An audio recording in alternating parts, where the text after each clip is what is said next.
Hi, I'm Jonathan, and this is a Connecting Vets Hack the VA.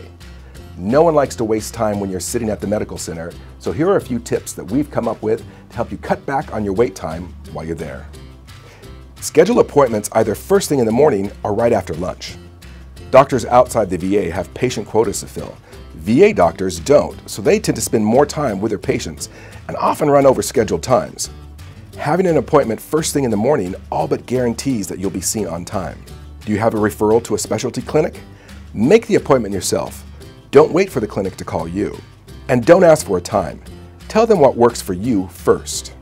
You can always choose a different medical center, and all the wait times are published at accesstocare.va.gov. Find the one that works best for you.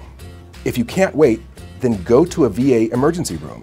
If they can't help you, they'll at least get a referral going. Also, use the kiosks located in the VAMC lobbies. You can check in, look for appointments, and soon even pay your copay. Many facilities have dedicated staff to help you while you're learning how to use these kiosks. And lastly, prepare and double-check everything. Show up with a list of questions already written out. Take notes, and then verify that the doctor did enter the referrals or anything else you need. That's it for now. I'm Jonathan Kopanger, and this was a Connecting Vets Hack the VA.